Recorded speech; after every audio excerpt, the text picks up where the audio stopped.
तो पूज्यपाद श्री शाही स्वामी जी महाराज, महर्षि शाही स्वामी जी महाराज हरिद्वार में 1996 में अपने से ही कागज पर लिखकर, पैड पर लिख करके हमें दीक्षा देने का आदेश दिया था।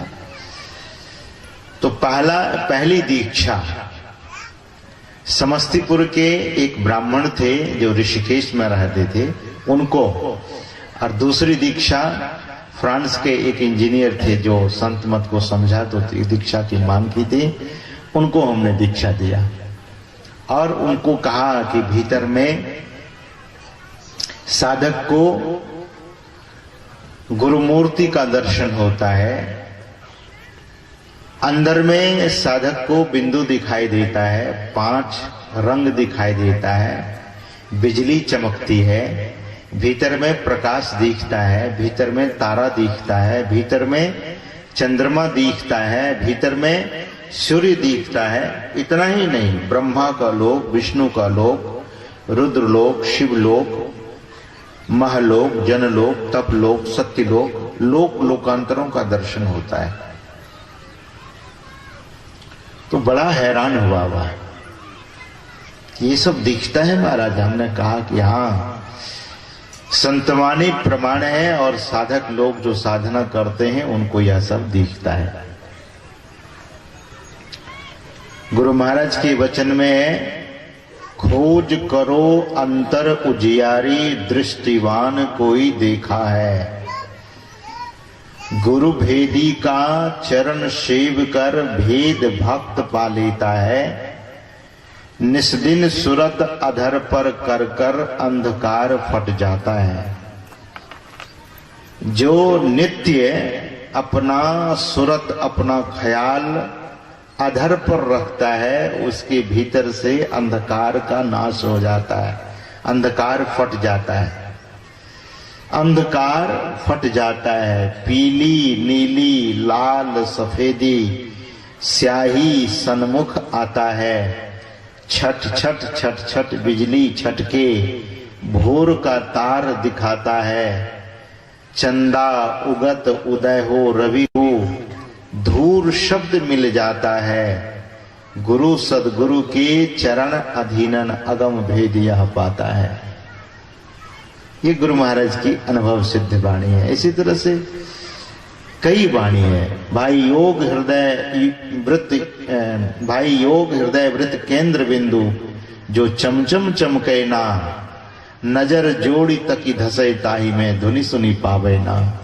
सुरत शब्द की करे कमाई, निज घर जावे ना। निज घर में निज प्रभु को पावे, अति हुलसावे ना। मैं ही अस गुरु संत युक्त यम त्रास मिटावे ना। सुरत संहारो अधर चढ़ाओ, झिलमिल जोत जगाओ रे। तारा झलके दामिनी दमके, दीपक ज्योति उगाओ रे। और कहते हैं चांदनी चंद सूर परेखो, आत्म अनुभव पाओ रे। अब 5-3 मन न्यारा होके, सत्य शब्द मिल जाओ रे। गुरु महाराज के वचन में ये सारी बातें आई हैं। इस तरह से अनेकों वाणी में अंतर साधना की चर्चा भरपूर रूप से किया गया।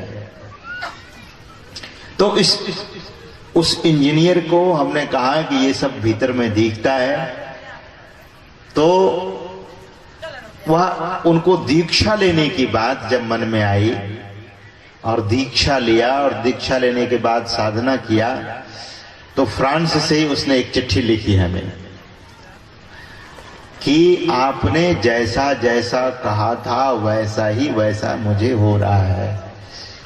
और फिर यह भी लिखा कि मैं दीक्षा इसलिए नहीं लिया था कि बहुत मुझे श्रद्धा हो गई थी, लेकिन मुझे यह बात भीतर में हुई कि क्या ऐसा होता भी है।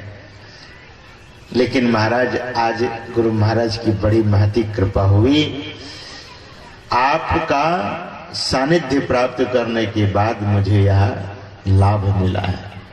मैं केवल ब्रह्म के बारे में सुनता था, शास्त्र को पढ़ता था, लेकिन आज मुझे अनुभूति हो रही है। जैसे वैज्ञानिक लोग कहते हैं कि ऑक्सीजन को और हाइड्रोजन को मिलाने के बाद पानी बनता है। तो ऑक्सीजन और हाइड्रोजन दोनों को मिलाने के बाद पानी बनता है, यह बात बिल्कुल सत्य है।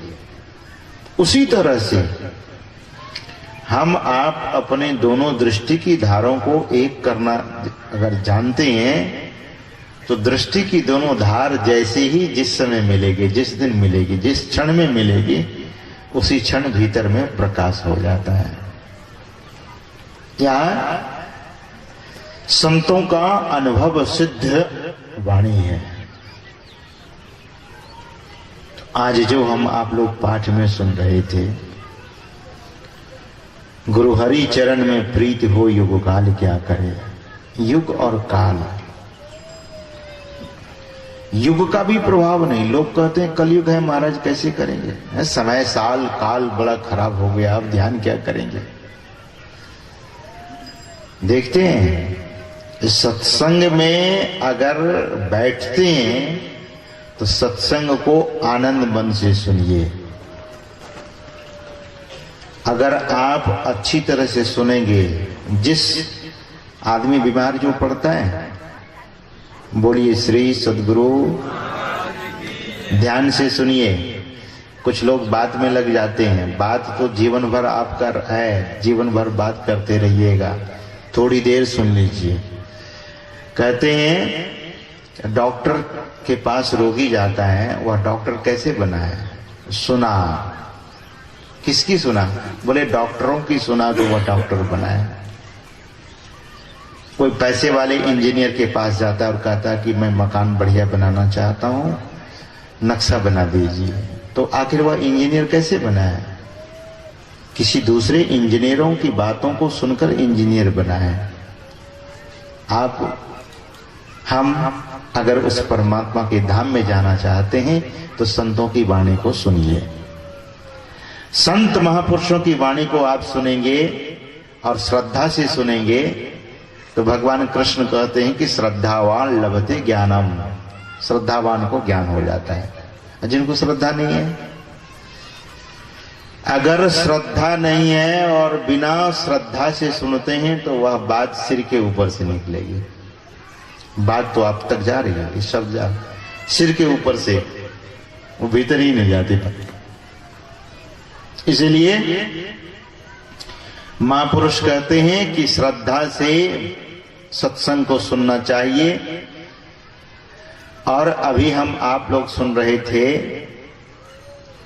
कि युग काल क्या करे, लेकिन किसके लिए? कछुई की दृष्टि हो, जंजाल क्या करे।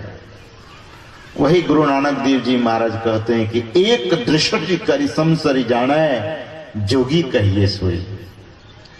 लेकिन यह कैसे होगा? बोले सदगुरु भेंटे ता सहसा टूटे, धावत भरज रहिए। दौड़ना छूट जाएगा। ये जो जन्म मरण के चक्र में पड़े हुए हैं, यह चक्र छूट जाएगा। महापुरुष कहते हैं कि यह चक्र तभी छूटेगा जब श्रद्धा होगी। गुरु की शरण में हम आप जाएंगे। ये युग काल की बात हम आप सुन रहे थे। अभी हमारे श्रद्धेय स्वामी शिवानंद जी महाराज आपको समर्थ रामदास जी महाराज के संस्मरण को सुना रहे थे कि शाप दिया ज्योतिषी ने। कपाली था, वह कपाल क्रिया करता था, तो काल के मुंह से भी छुड़ा लिया। कौन? कहते हैं सदगुरु। गुरु महाराज ने कहा कि माघ भूखा बाघ काल के मुख पड़ो है बावरे, होश कर चेतो सवेरे, बचो ध्यान के दावरे, काल मुख से निबुकी भागो, ध्यान के बल भाई रे, ऐसो अवसर खोई हो तो रोई हो पछताई रे। आप गुरु महाराज का एक संस्मरण सुने होंगे। इसी जलालगढ़ के थे लक्ष्मी चंद रुंगटा जी, जलालगढ़ पूर्णिया। उनके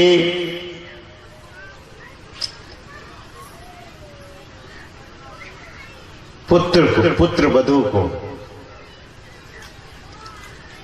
संतान नहीं हो रही थी, कोई पुत्र नहीं हो रहा था। गुरु महाराज से बहुत प्रार्थना किया, तो प्रार्थना करने पर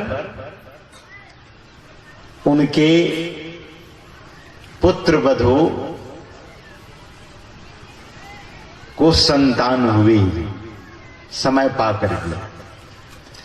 लेकिन जब संतान हुई तो क्या है, बोले मरा हुआ। उस समय तार वाला टेलीफोन था, वे लोग हॉस्पिटल से ही फोन किए गुरु महाराज को। गुरु महाराज के आशीर्वाद से पुत्र प्राप्त हुआ है, पुत्र ही जन्म लिया है लेकिन मरा जन्म लिया। तो गुरु महाराज से बातचीत कैसे हो, टेलीफोन किया गया तो पूज्य हरिनंदन बाबा उठाए, अभी जो कुप्पा घाट के आचार्य हैं, वे सेवा में थे, फोन वही उठाते थे। तो फोन उठाकर पता लगा तो गुरु महाराज से आकर निवेदन करते हैं कि रुंगटा जी के पौत्र तो हुए लेकिन मरा हुआ है। गुरु महाराज ने कहा कि मैं परमात्मा से प्रार्थना करता हूं कि वह बच्चा में जान आ जाए। मैंने कहा है, इसलिए मैं परमात्मा से प्रार्थना करता हूं कि वह बच्चा रोने लगे, उसमें जान आ जाए। अब गुरु महाराज कहते हैं कि यहाँ बोले, वहां हॉस्पिटल में बच्चा में जान आ गया, बच्चा रोने लगा। अच्छा, मरा हुआ बच्चा जन्म लिया और उनमें जान आ गई। एक सत्संगी थे जो गुरु महाराज से सत्संग के लिए समय लिए थे। मैं उस सज्जन को देखा जिनको गुरु महाराज ने आशीर्वाद दिया था। उनका नाम था रामकुंड बाबू। रामकुंड बाबू के पिताजी सत्संग लिए थे। रामकुंड बाबू बिल्कुल अभी दूध ही पीते थे, उस समय की बात, बबन जमाते थे।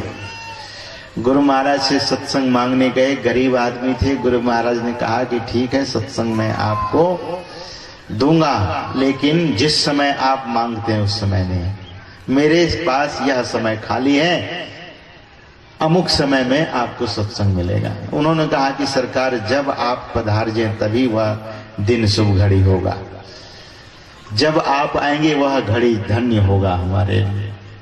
तो सत्संग का समय उनको मिल गया। वे सज्जन गए सत्संग की तैयारी करने के लिए, अपने घर तैयारी कर लेते हैं।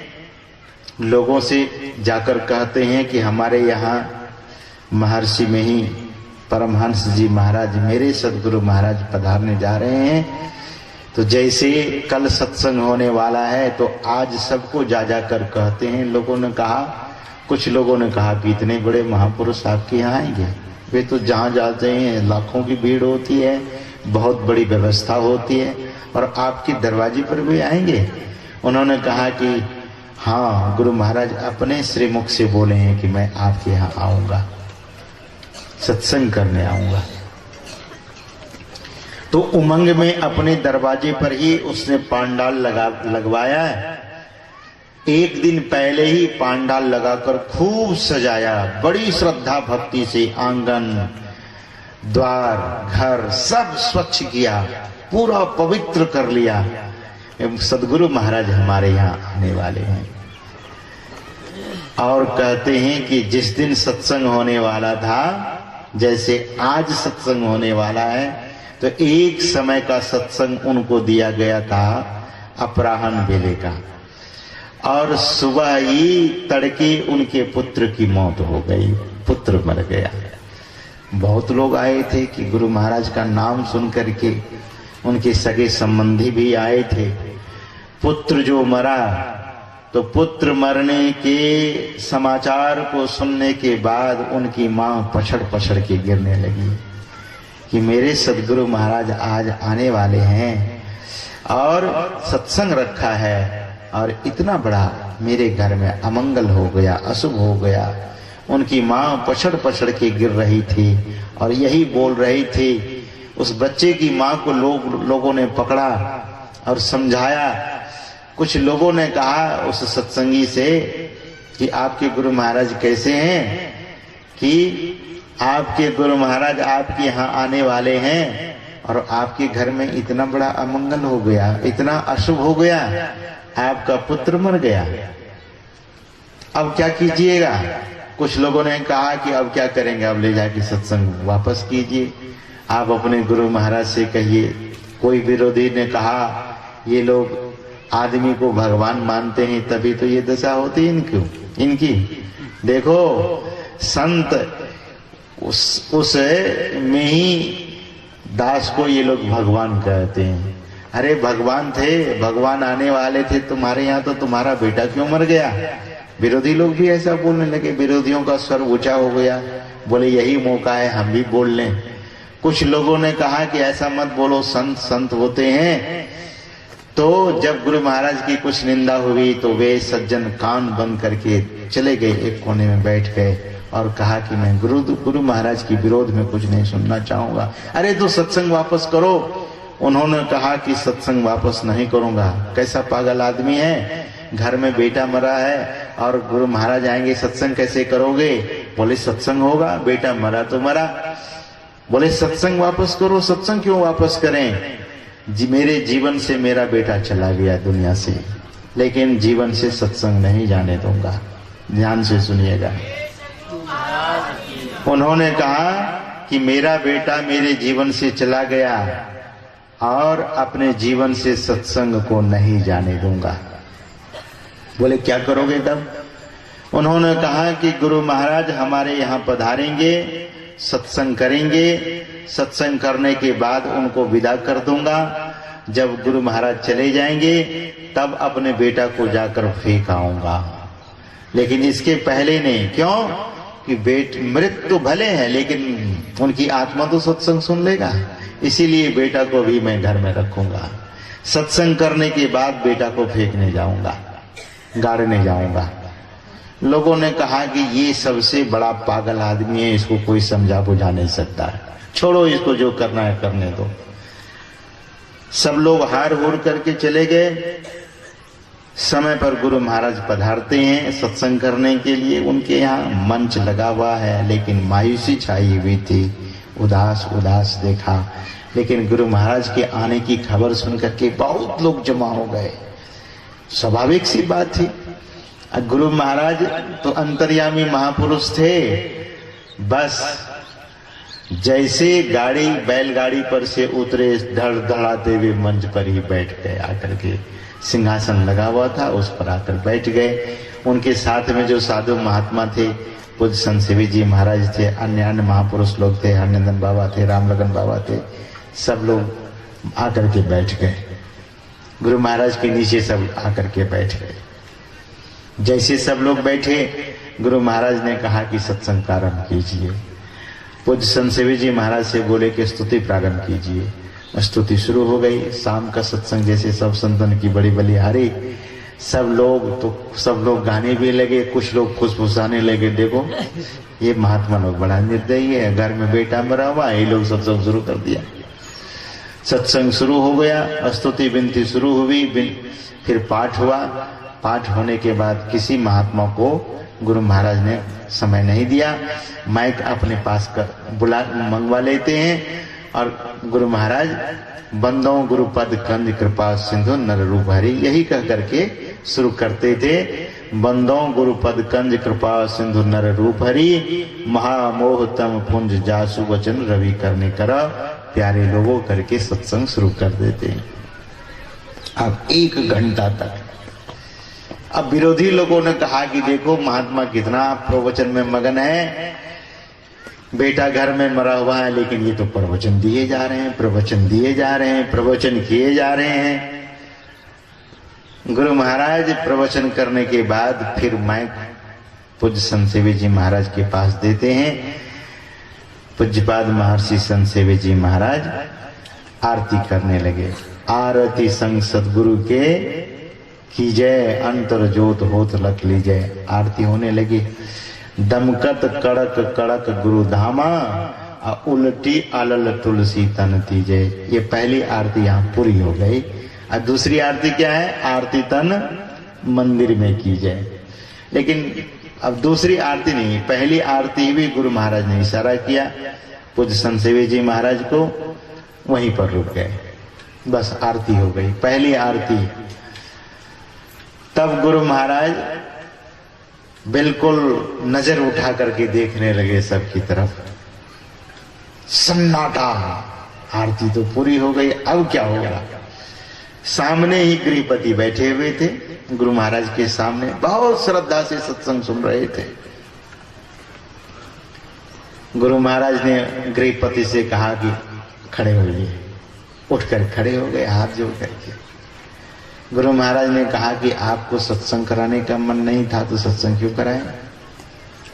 तो उन्होंने कहा नहीं सरकार, ऐसी बात नहीं है, सत्संग कराने का मन था। मुझे सत्संग कराने की पूरी श्रद्धा है सरकार, मेरी श्रद्धा में कहीं कोई कमी नहीं है। तो गुरु महाराज ने कहा कि तब आप उदास क्यों बैठे हुए? सत्संग में बैठे तो थे लेकिन उदास बैठे हुए थे। आप तो ऐसे उदास बैठे हैं जैसे किसी का बेटा मर गया हो, वैसे उदास हो गया बैठे। तब सत्संगी लोगों ने कहा कि हाँ सरकार, इनका सचमुच में ही बेटा सवेरे ही मर गया है।